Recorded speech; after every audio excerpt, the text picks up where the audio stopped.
अस्सलामुअलैकुम वरहमतुल्लाहि वबरकातुहू। पहले आप इस फितने इम्तियाज़ बलानवी को सुने जो एक नंबर का झूठा है। माज़अल्लाह उलमाए हक़ उलमाए देवबंद ने हुज़ूर पाक सल्लल्लाहु अलैहि वसल्लम की शान अक़दस में गुस्ताखी करते हुए हुज़ूर पाक सल्लल्लाहु अलैहि वसल्लम के इल्म ग़ैब का इनकार किया है और शैतान के लिए इल्म ग़ैब का इकरार किया है। या दूसरे अल्फाज में ऐसे भी ताबीर कर सकते हैं कि बरेली मज़हबी इल्ज़ाम लगाते हैं कि नौज़ बिल्लाह देवबंदियों के यहाँ शैतान का इल्म हुज़ूर पाक सल्लल्लाहु अलैहि वसल्लम के इल्म से ज़्यादा है। सुना आपने किस तरह से झूठ बोल रहा है। ये कह रहा है कि देवबंदियों पर अहले सुन्नत ये इल्ज़ाम लगाते हैं कि देवबंदियों ने रसूलुल्लाह सल्लल्लाहु ताला अलैहि वसल्लम के इल्म ग़ैब को शैतान के इल्म से कम कहा है। ये इल्ज़ाम लगाते हैं। तो आइए हम बताएं आपको कि इल्ज़ाम नहीं लगाते हैं। किताब मौजूद है हमारे पास और ये इब्राहीन क़ातिया है और इसका सफ़ा नंबर 122 है और ये दारुल किताब देवबंद से छपी हुई किताब है। सफ़ा नंबर 122 पर ये क्या लिखता है। अब ये इल्ज़ाम का जो दावा कर रहा है तो इल्ज़ाम अगर लगाते तो फिर ये नहीं होता। ये कहता है अल हासिल गौर करना चाहिए कि शैतान व मलकुल मौत अलैहिस्सलाम का हाल देख कर इल्म मुहीत ज़मीन का फ़ख्र आलम को ख़िलाफ़ नुसूस क़तइया के बिला दलील महज़ क़यास फ़ासिदा से साबित करना शिरक नहीं तो कौन सा ईमान का हिस्सा है। फिर कहता है शैतान और मलकुल मौत अलैहिस्सलाम को ये वसात नस से साबित हुई।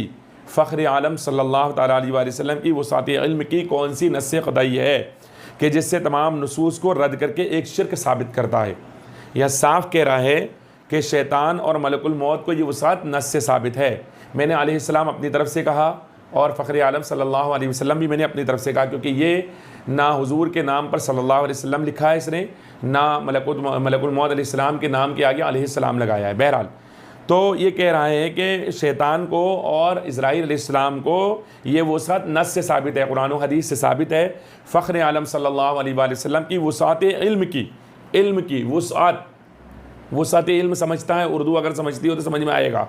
वसअत इल्म की कौन सी नस्स क़तई है जिससे तमाम नसूस को रद्द करके एक शिरक साबित करता है। तो बिरादरान मिल्लत इस्लामिया ये कहता है कि शैतान और मलिकुल मौत को जो इल्म है उसके लिए तो नस्स क़तई मौजूद है, लेकिन रसूलुल्लाह सल्लल्लाहु अलैहि वसल्लम के वसअत इल्म की नस्स क़तई कहाँ मौजूद है। और अगर हुजूर को इस तरह से साबित करा तो ये तमाम नसूस को रद्द करके एक शिरक साबित करना हुआ, यानी बंदा मुशरिक हो जाएगा। तो इसने जो कहा कि हम इल्ज़ाम लगाते, इल्ज़ाम नहीं लगाते, किताब में लिखी हुई बात है जो हमने पेश कर दी है।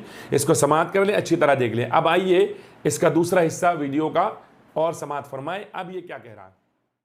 इन लोगों को अद-दौलतुल मक्किया पर भी बहुत नाज है कि हमारे आला हज़रत ने इतने घंटे में मक्का शरीफ में बैठकर बगैर किसी किताब को सामने रखे हुए ये किताब तरतीब दी। उलमा हरमैन शरीफैन ने इस किताब को देखकर आला हज़रत को इमाम और मुजद्दिद माना है। बहरहाल डींगे खूब मारते हैं। उसी किताब की शुरुआत बरेली मज़हब के आला हज़रत इन अल्फाज से करते हैं। उर्दू तर्जमा ये है, उन्हीं की लिखी हुई किताब है, उन्हीं का तर्जमा किया हुआ। बिस्मिल्लाहिर्रहमानिर्रहीम।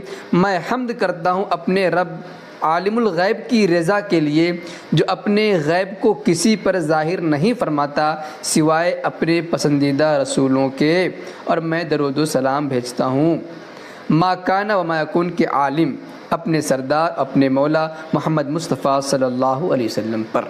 इसमें गौर करने वाली बात यह है जो अपने गैब को किसी पर ज़ाहिर नहीं फरमाता सिवाय अपने पसंदीदा रसूल के। सुना आपने। अब ये कह रहा है कि रसूलुल्लाह सल्लल्लाहु अलैहि वसल्लम के ताल्लुक़ से इसने आला हज़रत इमाम अहले सुन्नत की किताब को लिया अद-दौलतुल मक्किया, और उसको भी अरबी वाली नहीं लिया, उर्दू वाली लिया, उलूम मुस्तफ़ा। और उलूम मुस्तफ़ा को लेकर के इसने एक एतराज़ किया इबारत पर एतराज़ किया है कि आला हज़रत इमाम अहले सुन्नत ने उसके अंदर लिखा कि अल्लाह तबारक व तआला, जो मफ़हूम यही है कि अल्लाह तबारक व तआला अपने पसंदीदा रसूलों को इल्म ग़ैब अता फ़रमाता है, यानी इल्म ग़ैब पर इत्तला का मनसब अगर देता है तो अपने पसंदीदा रसूलों को देता है, किसी और को नहीं देता। तो इस पर इसने ये एतराज़ किया कि पसंदीदा रसूलों के अलावा किसी और को इल्म ग़ैब नहीं होता। फिर इसने बहार शरीयत की एक इबारत लगाई और उसके बाद नूरुल इरफान जो तफसीर की किताब है उसकी एक इबारत लगा करके इसने ये एतराज़ किया कि तफसीर नूरुल इरफान के अंदर मुफ्ती अहमद यार खान नईमी ने ये लिखा है कि इससे साबित हुआ कि अल्लाह पाक ने शैतान को भी इल्म ग़ैब दिया। इस पर इसने ये एतराज़ किया कि शैतान को इल्म गैब दिया, मतलब शैतान को ये नबी मानते हैं, इसलिए कि आला हज़रत ने लिखा है कि इल्म गैब सिर्फ अल्लाह पाक अपने पसंदीदा रसूलों को देता है, किसी और को नहीं देता है, तो इसलिए ये नबी मानते हैं। और शैतान के ताल्लुक़ से इस तरह की बात इसने कही। बहरहाल भाई, ये थानवी साहब का कुरान का तर्जमा हमारे पास मौजूद है और इसकी आयत 179 है, सूरह आले इमरान की आयत नंबर 179, यानी 179 नंबर। वमा कान अल्लाहु लियुतलियकुम अलल गैबी वलाकिन्नल्लाह यजतबी मिर रुसुलिही मन यशा। यहाँ पर आला हज़रत ने तर्जमा किया है कि अल्लाह इसलिए नहीं कि आम लोगों तुमको गैब पर इत्तला का मनसब दे, हाँ अपने रसूलों में से जिसे चाहता है चुन लेता है। यही इबारत वहाँ पर आला हज़रत ने लिखी है जिस पर इसने एतराज़ किया। अब थानवी साहब इसका क्या तर्जमा करते वो भी समाअत फरमाएं। थानवी साहब तर्जमा करते हैं, और अल्लाह ताला ऐसे उमूर गैबिया, गैब वाले काम पर तुमको मुत्तला नहीं करते, किसको, हम जैसों को या दूसरों को, वलेकिन हाँ जिसको खुद चाहें, और वो अल्लाह ताला के पैगंबर हैं उनको मुंतखब फरमा लेते हैं। तो थानवी साहब भी ये कह रहे हैं कि इल्म गैब अल्लाह तबारक व तआला अपने पैगंबरों को अता फरमाता है, इसके अलावा किसी और को नहीं, क्योंकि तुमको इत्तला नहीं देते हैं, लेकिन अपने पैगंबरों को चुन लेते हैं, उनको मुंतखब फरमा लेते हैं। तो रब तबारक व तआला इल्म गैब किसको देता है? पैगंबरों को देता है। थानवी साहब के तर्जमे कुरान से साबित हुआ। अब इल्म गैब क्या है, तो सबसे पहले ये समझे कि इल्म गैब कहते किसको है। तो इल्म यानी जानना, गैब यानी छुपी हुई बात। तो इल्म गैब का माना हुआ छुपी हुई बात को जान लेना। छुपी हुई बात को जान लेना ये किसकी शान है? ज़ाती तौर पर अल्लाह की, अताई तौर पर मोहम्मद रसूलुल्लाह या दूसरे अम्बिया इकराम की, क्योंकि अल्लाह तबारक व तआला इन उमूर पर उन्हीं को मुत्तला फरमाता है, उन्हीं को मुंतखब फरमाता है। थानवी साहब के तर्जमे के मुताबिक पैगंबरों के अलावा किसी और को नहीं दिए जाते। अब मुझे ये बताएं, ये अरवाह सलासा है और इसका सफ़ा नंबर 121 है, और ये 121 सफ़ा नंबर पर नानोतवी साहब एक मौलवी साहब के बारे में कुछ कह रहे हैं। वो कहते हैं, खान साहब ने फरमाया कि एक मरतबा मौलाना नानोतवी ने फरमाया कि मौलवी मोहम्मद याकूब साहब दहलवी कल्ब के अंदर यानी दिल के अंदर जो नहायत बारीक चोर होते हैं उनसे भी खूब वाकिफ़ थे। तो इल्म गैब तो अल्लाह पाक अंबिया को देता है, थानवी साहब के तर्जुमे से साबित हुआ। और यहाँ ये कह रहे हैं कि मौलवी मोहम्मद याकूब साहब अंदर के जो चोर होते हैं कल्ब के अंदर बारीक, उनको भी जान लेते हैं। मैंने पहले बताया इल्म गैब कहते किसको है, तो अंदर की बात को जान लेना ये इल्म गैब है कि किसके दिल के अंदर क्या चल रहा है, ये सारी बातों को जान लेना इल्म गैब है। तो मौलवी याकूब साहब दहलवी जो है वो दिल के हालात को जानते थे, इल्म गैब को जानते थे मौलवी कासिम नानोतवी के मुताबिक। और ये किताब है अरवाह सलासा, इसका सफ़ा नंबर 121 है। इसमें साफ लिखा हुआ है कि वो जानते थे। तो अब मैं पलट कर वही सवाल इम्तियाज़ से करता हूँ कि इम्तियाज़, अब तेरे नज़दीक मौलवी मोहम्मद याकूब कौन है, नबी है या अल्लाह है? क्योंकि तुम तो कहते हो कि इल्म गैब सिर्फ अल्लाह के लिए है, अल्लाह के अलावा किसी और को नहीं। थानवी के तर्जुमे से साबित हुआ कि अल्लाह पाक बताना चाहता है तो सिर्फ अपने नबियों को बताता है, इनके अलावा किसी को नहीं बताता है। तो जब थानवी के तर्जुमे से साबित हो गया तो या तो मौलवी याकूब अल्लाह है या तो मौलवी याकूब जो है तो नबी है माज़अल्लाह तुम्हारे नज़दीक, क्योंकि इल्ज़ामी जवाब है।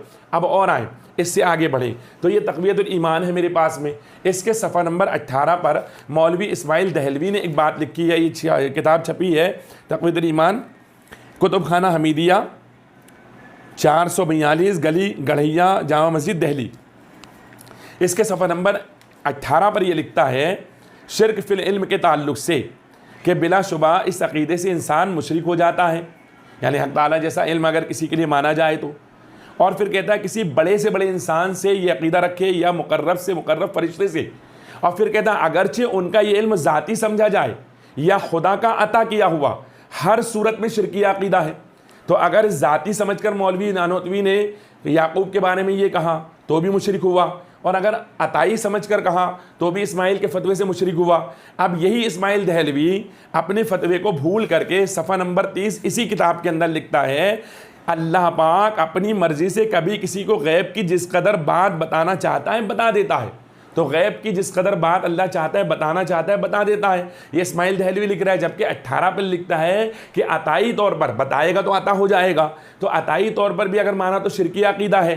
तो यही शिरकी अकीदा इस्माइल ने अपने लिए कबूल कर लिया। अब इस्माइल दहलवी मुशरिक हुआ जो कि शिरकी अकीदा रखा, और यही इसी किताब के अंदर रखा हुआ है। तो शिरक करके मुशरिक हुआ, और इस्माइल दहलवी को तमाम देवबंदी मौलवी अपना पेशवा मानकर मुशरिक हुए। इम्तियाज़ बलाम भी तू बता कि तू कहाँ गया, तू भी मुशरिक हो गया। तो जो इल्ज़ाम तूने हम पर लगाए थे उस इल्ज़ाम को हमने तेरे ऊपर दे दिया। अब जो जवाब तेरा होगा वही जवाब इंशाअल्लाह तबारक व तआला यहाँ पर हमारा होगा। अल्लाह तबारक व तआला इस फितने से हम सबको महफूज फरमाए। बिरादरान अहले सुन्नत, मैं आपसे गुजारिश करता हूँ इस फितने के रद्द के लिए और देवबंदियों के गुमराहों के रद्द के लिए हमारे चैनल को सब्सक्राइब करें, लाइक करें, शेयर करें, हौसला अफजाई फरमाएं। अस्सलाम वालेकुम।